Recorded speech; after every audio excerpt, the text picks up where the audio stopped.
Selamat pagi, Assalamualaikum warahmatullahi wabarakatuh. Berjumpa kembali dengan Budi Raharjo di Padepokan Budi Raharjo.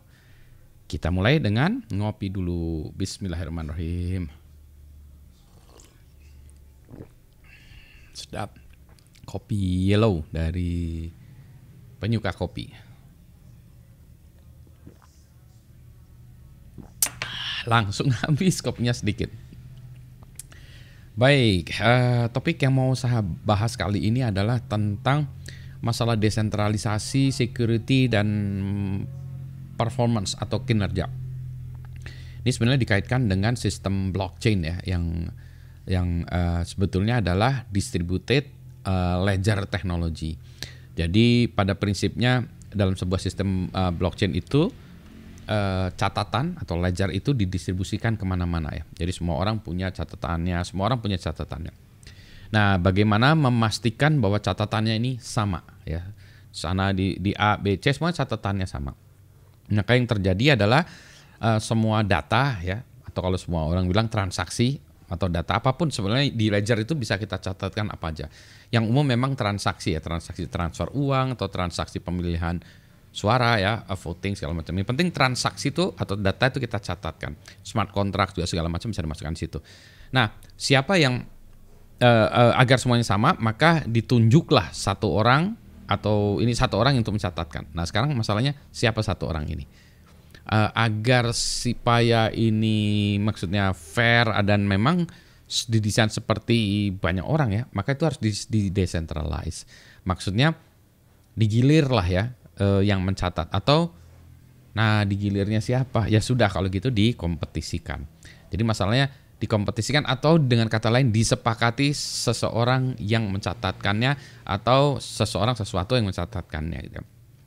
Nah, maka paling gampang dikompetisikan atau ditunjuk, maka orang yang tersebut atau sistem tersebut atau mesin tersebut mencatatkan, catatannya kemudian didistribusikan ke semua orang. Gitu ya sebetulnya. Jadi kalau kita punya satu sistem yang centralized, nggak perlu gitu-gitu.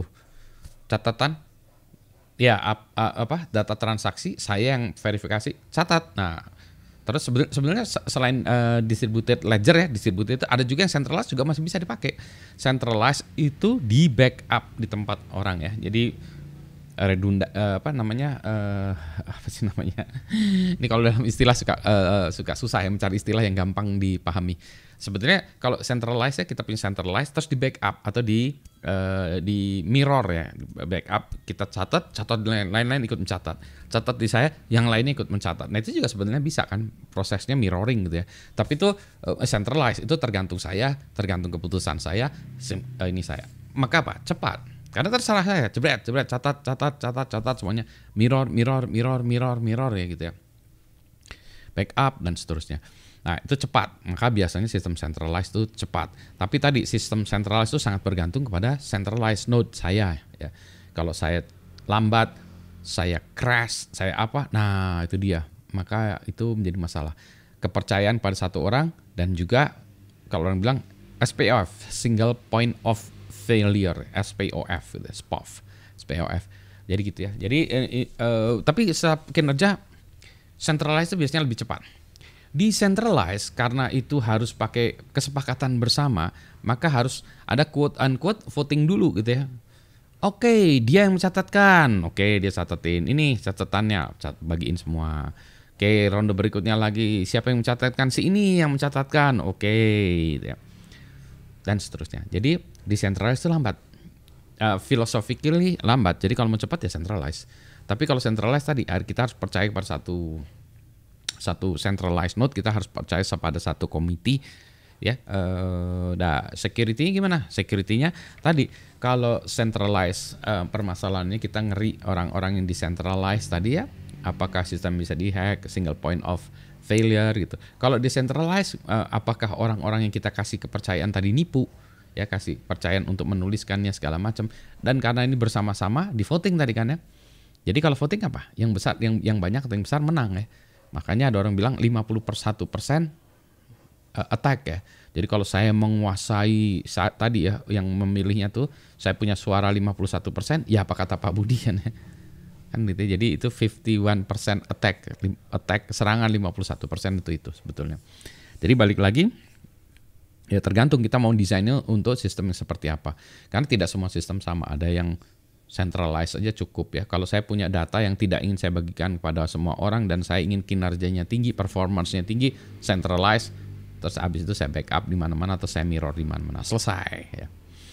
Tapi kalau saya ingin kayak sosialisme ya, demokrasi gitu ya, demokrasi atau sosialis ya. Semuanya punya suara, semuanya ini ya decentralized lah ya.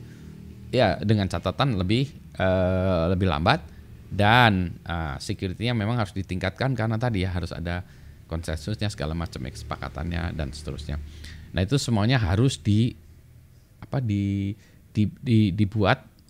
di dalam algoritmanya. Jadi the code is law ya. Ingat video saya yang lalu ya. Algoritma is law, the code is law. Anyway, itulah ya antara desentralisasi, decentralized, security and performance gitu. Selamat pagi. Kopi saya udah habis. Nggak jadi ngopi lagi. Selamat pagi. Sehat semuanya ya. Assalamualaikum.